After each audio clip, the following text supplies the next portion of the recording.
Looking at this from the outside, you might just think this is another standard Renault Clio, but some small hints let you know there is something a little different about this particular model.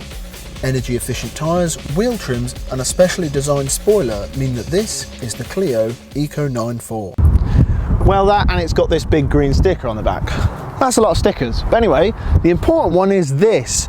See, this Clio gets less than 100 grams per kilometre of CO2, which means no vehicle exercise duty, see, nil. You don't have to pay the congestion charge should you wander into London. But I know what you're thinking, does that mean that it's going to be slow and boring?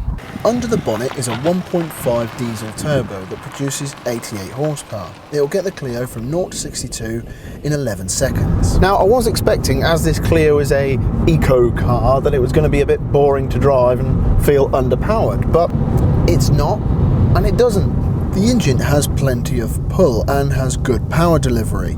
This means that if confronted with slower moving traffic, you can overtake safely and easily. A lot of other cars in the sub 100 grams per kilometre sector can, well, I'm not going to say they couldn't pull the skin off a rice pudding, but they can just be a little bit crap. Longer gearing is part of the efforts to increase MPG, and to help out, it has a change up and change down light. But is it all the same happy story when the Clio is confronted with a bend? Well, it is a small Renault, so the chassis is pretty decent, although the steering can feel a little bit vague, and this particular model does feel quite softly sprung, which can be comfortable in some circumstances. Also, these seats don't tend to hold me in place too well, with these lower bolsters just giving in too easily, especially on roundabouts, which can be a bit nerve-wracking, although that could be something to do with the nylon-y clothing that I have been known to wear. Inside, it does feel all a little bit plain, although you have got this sort of soft touch spongy stuff on the dashboard, but it's not continued onto the door cards, which is just sort of a big hard lump of plastic, which feels a bit cheap. The stereo is pretty decent and has an aux in, but my mobile phone for some reason seems to interfere with it.